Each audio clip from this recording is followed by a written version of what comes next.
सूत जी ने ऋषियों से कहा, प्रसंग बखान 34वां अध्याय सुनाऊं, दया करो भगवान। हे सूत जी, पीपल का पेड़ शनिवार को छोड़कर सप्ताह के बाकी दिनों में क्यों नहीं पूजा जाता? सूत जी ने कहा, समुद्र का मंथन करने से जो रत्न देवताओं को मिले, उनमें से देवताओं ने लक्ष्मी और कौस्तुभ मणि भगवान विष्णु को दे दी थी। विष्णु भगवान जब श्री लक्ष्मी जी से विवाह करने के लिए तैयार हुए तो लक्ष्मी जी ने कहा, हे प्रभु, जब तक मेरी बड़ी बहन का ब्याह नहीं हो जाता, आप मुझ छोटी बहन से ब्याह कैसे कर सकते हैं? इसीलिए आप पहले मेरी बड़ी बहन का ब्याह करा दीजिए, बाद में मुझसे ब्याह कीजिए, क्योंकि यह प्राचीन नियम है। सूत जी बोले, लक्ष्मी जी के ऐसे वचन सुनकर भगवान विष्णु ने लक्ष्मी जी की बड़ी बहन का ब्याह उद्दालक ऋषि के साथ कर दिया। वह अलक्ष्मी बड़ी कुरूप थी, बड़ा मुख, चमकते हुए दांत, वृद्धा समान शरीर, बड़े बड़े नेत्र और रूखे बाल। महर्षि उद्दालक भगवान विष्णु के आग्रह पर उससे ब्याह कर उसे वेद मंत्रों की ध्वनि से गुंजाते हुए अपने आश्रम में ले आए। वेद ध्वनि से गुंजित, हवन के पवित्र धुएं से सुगंधित उस मनोहर ऋषि आश्रम को देखकर वह बहुत दुखी हुई। उसने महर्षि उद्दालक से कहा, इस आश्रम में वेद ध्वनि हो रही है, अतः यह स्थान मेरे रहने योग्य नहीं है, इसलिए तुम मुझे किसी दूसरी जगह ले चलो। उसकी बात सुनकर महर्षि उद्दालक ने कहा कि तुम यहाँ पर क्यों नहीं रह सकती, और तुम्हारे रहने योग्य दूसरी जगह कौन सी है, यह मुझको बताओ। अलक्ष्मी ने कहा, जहाँ पर वेद की ध्वनि होती हो, अतिथियों का सत्कार होता हो, यज्ञ आदि होते हो, उस स्थान पर मैं नहीं रह सकती। जहाँ पर पति पत्नी आपस में प्यारे हो, पितरों के निमित्त यज्ञ होते हो, देवताओं का पूजन होता हो, वहाँ पर मैं नहीं रह सकती। जहाँ पर दिन रात पति पत्नी लड़ते हो, जहाँ से अतिथि लोग सदा निराश लौटते हो, जहाँ पर पूज्य वृद्धों, सत्य पुरुषों तथा मित्रों का अनादर होता हो, और जहाँ दुराचारी, चोर, पर स्त्रीगामी प्राणी रहते हैं, जहाँ पर गौओं का वध, मद्यपान, ब्रह्म हत्या आदि पाप होते हैं, वहाँ पर मैं प्रसन्नता पूर्वक निवास करती हूँ। सूत जी ने कहा, इस प्रकार अलक्ष्मी के वचन सुनकर उद्दालक का मन मलिन हो गया। वह इस बात को सुनकर चुप रह गए। थोड़ी देर चुप रहने के बाद उन्होंने कहा कि अच्छा, तुम्हारे लिए ऐसा ही स्थान खोजूंगा, अतः मैं जब तक तुम्हारे लिए ऐसा स्थान ढूंढ कर न आऊं, तब तक तुम इसी पीपल के नीचे चुपचाप बैठी रहो। सूत जी ने कहा, महर्षि उद्दालक उसे पीपल के नीचे बैठाकर उसके रहने योग्य जगह ढूंढने के लिए चले, लेकिन जब वह बहुत समय तक प्रतीक्षा करने पर भी वापस नहीं लौटे तो अलक्ष्मी रोने लगी। उसका बुरी तरह से रोना लक्ष्मी जी ने बैकुंठ में भी सुना तो वह व्याकुल हो गई। उन्होंने दुखी होकर भगवान विष्णु से कहा, हे प्रभु, मेरी बड़ी बहन अलक्ष्मी पति के त्याग देने से अत्यंत दुखी हो गई है। हे नाथ, यदि मैं आपकी प्रिय पत्नी हूँ तो आप उसे आश्वासन देने के लिए उसके पास चलिए। पत्नी की प्रार्थना सुनकर कृपा सिंधु भगवान लक्ष्मी जी को साथ लेकर उस पीपल के पास गए जहाँ वह बैठी रो रही थी। उसको आश्वासन देते हुए भगवान विष्णु ने कहा, हे अलक्ष्मी, इसी पीपल की जड़ में तुम सदा के लिए निवास करो, क्योंकि मेरे ही अंश से इसकी उत्पत्ति हुई है और इसमें मेरा निवास रहता है। प्रतिवर्ष गृहस्थ लोग तुम्हारा पूजन करेंगे और उन्हीं के घर में तुम्हारी छोटी बहन निवास करेगी। स्त्रियों को विविध प्रकार के उपहारों से तुम्हारी पूजा करनी चाहिए। मनुष्य को चाहिए कि वह पुष्प, धूप, दीप, गंध आदि से तुम्हारी पूजा करे, तभी लक्ष्मी जी उन पर प्रसन्न होंगी। सूत जी ने कहा, भगवान श्री कृष्ण, सत्यभामा तथा प्रतु और नारद का संवाद तुमको सुना दिया, जिसके सुनने से ही मनुष्य के सब पाप नष्ट हो जाते हैं और उसे बैकुंठ की प्राप्ति होती है। तुमको जो पूछना हो पूछ सकते हो, उसे मैं विस्तार से कहूँगा। सूत जी की बात सुनकर शौनकादिक ऋषि महर्षि थोड़ी देर तक प्रसन्न चित्त से वहाँ बैठे रहे। बाद में वह श्री बद्रीनारायण जी के दर्शन को चल दिए। जो प्राणी इस कथा को सुनता है और दूसरों को सुनाता है, वह संसार में संपूर्ण सुखों को प्राप्त करता है। 34वां अध्याय समाप्त। जय श्री राधे। अनुपम कथा कार्तिक की आज होती है संपन्न, इसको सुनने से श्री हरि होते हैं प्रसन्न। इतनी कथा सुनकर ऋषिवर कहने लगे कि हे सूत जी, अब हम आपसे तुलसी के विवाह की विधि पूछना चाहते हैं, सो कृपा करके वर्णन कीजिए। ऋषिवरों का यह वाक्य सुनकर आनंद में मग्न होते हुए श्री सूत जी कहने लगे कि हे मुनीश्वरों, अब मैं आपके सामने तुलसी जी के विवाह की विधि का वर्णन करता हूँ, इसीलिए आप सावधान होकर सुनने का कष्ट करें। जब उत्तरायण रवि हो, गुरु शुक्र का उदय हो, विवाह के नक्षत्र हो और विशेषकर पूर्णिमा हो, अथवा कार्तिक का महीना वह भीष्म पंचक हो, तब तुलसी वन में या अपने घर में सुंदर मंडप और उत्तम हवन कुंड के सहित मनोहर वेदी की रचना करता हुआ ऋत्विज ब्राह्मणों को जो विद्वान और राग द्वेष आदि से रहित हो निमंत्रित करे और ग्रह यज्ञ आरंभ करते हुए मार्तकाओं की पूजा करे।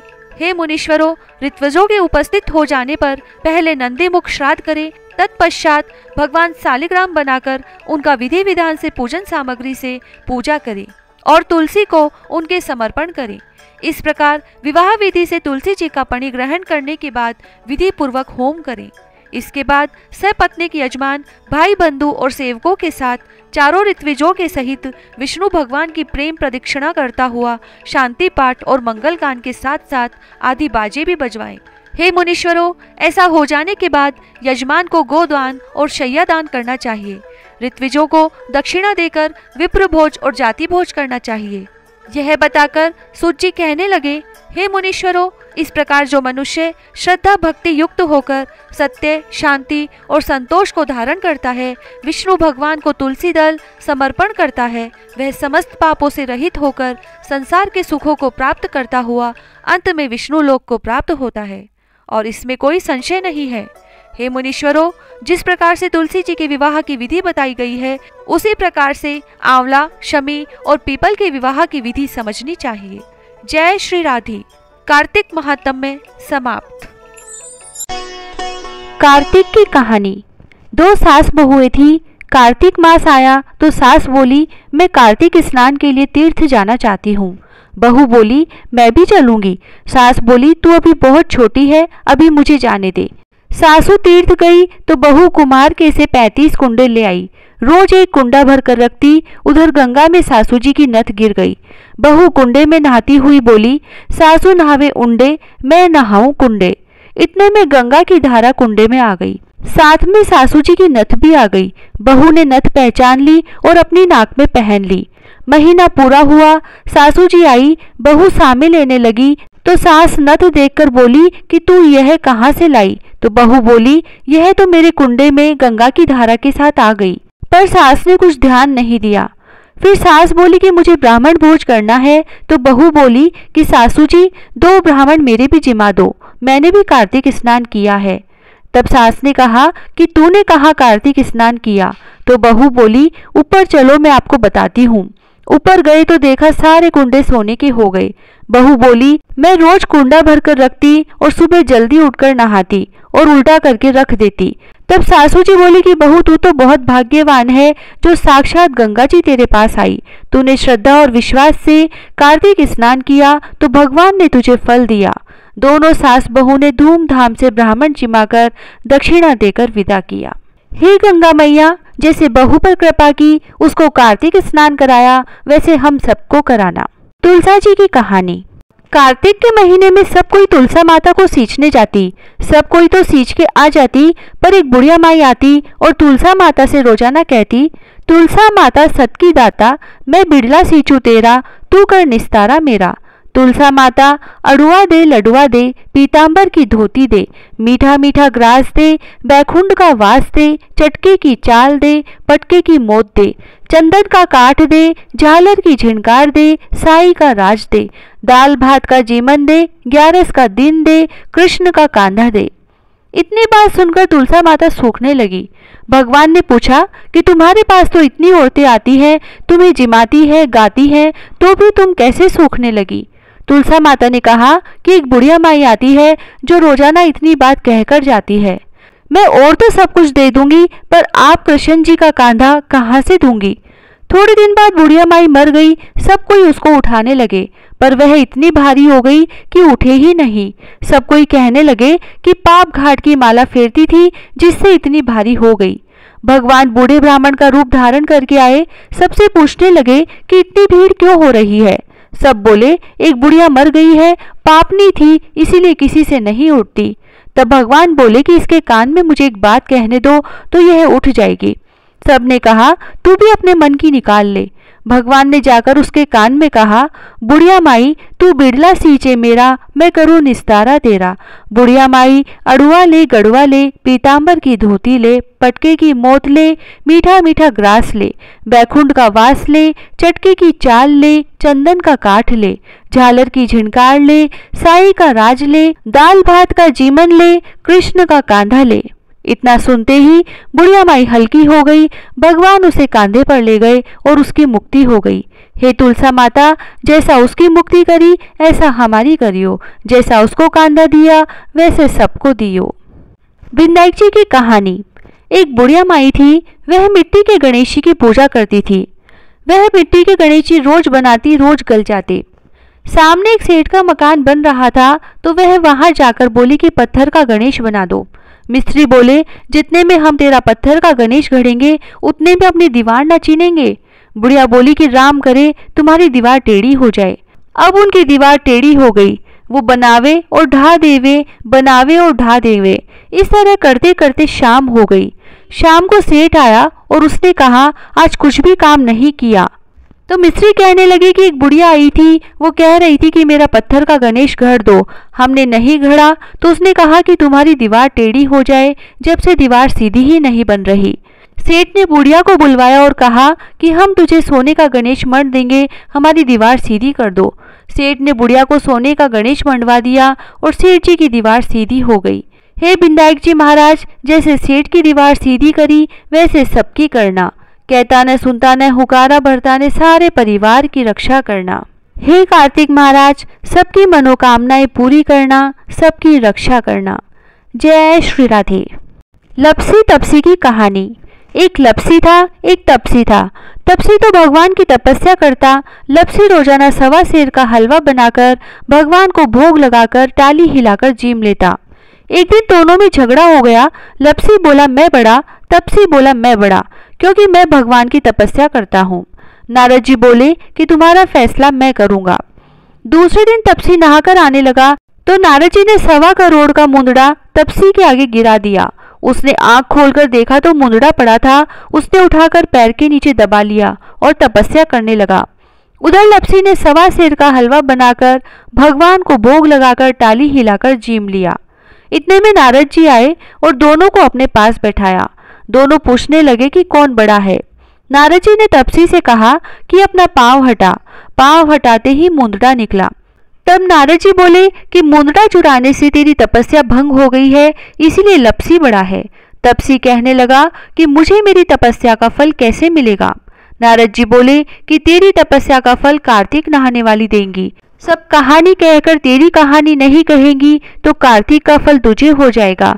धोती देकर अंगोछा नहीं देंगी, सीधा देकर दक्षिणा नहीं देंगी, ब्राह्मण जिमाकर दक्षिणा नहीं देंगी, दीवा चासकर हाथ न जोड़े तो तेरा पुण्य होगा।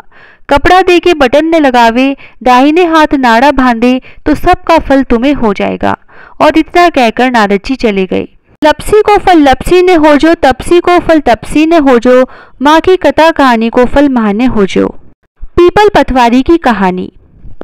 एक गुजरी थी, उसने अपनी बहू से कहा कि तू दूध दही बेच के आ।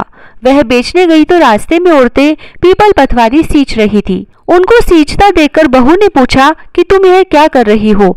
औरतें बोली कि हम पीपल पतवारी सींच रही हैं, इससे अन्न और धन होता है, 12 वर्ष का बिछड़ा हुआ पति मिल जाता है।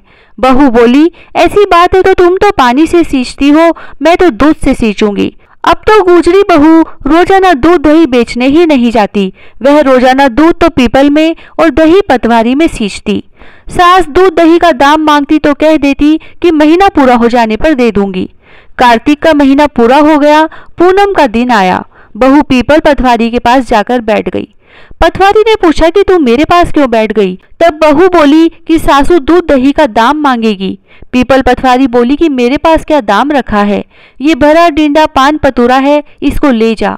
बहू ने वही ले जाकर कोठरी में रख दिया और डर के मारे कपड़ा ओढ़कर सो गई। सासू बोली कि बहू पैसे ला। बहू बोली कि कोठरी में रखा है।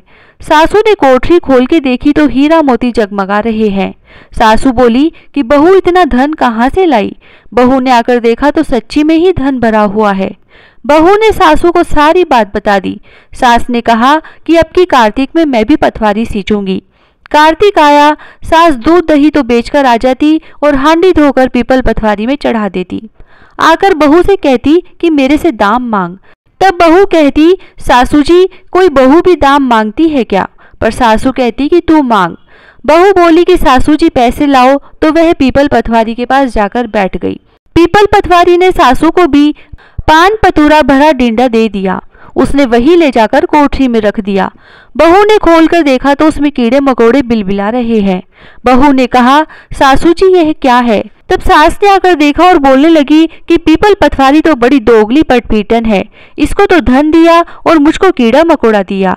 तब सब कोई बोलने लगे कि बहू तो सत की भूखी सींचे थी, तुम धन की भूखी सींची। हे पटवारी माता, जैसा बहू को दिया वैसा सबको देना, जैसा सास को दिया वैसा किसी को मत देना। तुलसी महारानी नमो नमो, हर की पटरानी नमो नमो। तुलसी महारानी नमो नमो, हर की पटरानी नमो नमो। धन तुलसी पूरण तप की नो, शालिग्राम बनी पटरानी नमो नमो। तुलसी महारानी नमो नमो। जाके पत्र मंजरी कोमल, श्रीपति कमल चरण लपटानी नमो नमो। तुलसी महारानी नमो नमो, हर की पटरानी नमो नमो। कौन से महीने बोई रानी तुलसा, कौन से महीने हुई हरियाली नमो नमो। तुलसी महारानी नमो नमो। कौन से महीने हुई तेरी पूजा, कौन से महीने हुई पटरानी नमो नमो। तुलसी महारानी नमो नमो।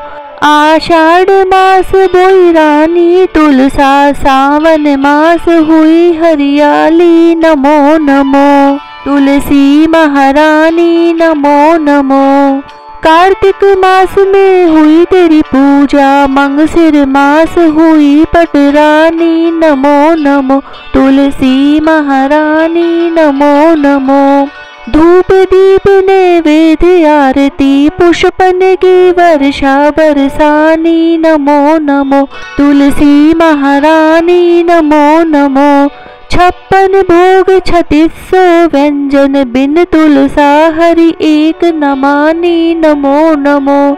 तुलसी महारानी नमो नमो। जो तुलसी को सवेरे गाए, श्री कृष्ण के दर्शन पाए नमो नमो। तुलसी महारानी नमो नमो।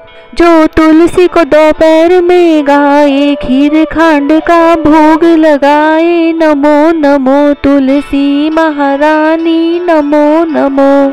जो तुलसी को सांझ में गाए, श्री कृष्ण की आरती उतारे नमो नमो। तुलसी महारानी नमो नमो। जो तुलसी को रात में गाए, श्री कृष्ण के चरण दबाए नमो नमो। तुलसी महारानी नमो नमो। सभी सखी मैया तेरो यश गावे, भक्ति दान दीजिए महारानी नमो नमो। तुलसी महारानी नमो नमो। तुलसी महारानी नमो नमो, हर की पटरानी नमो नमो।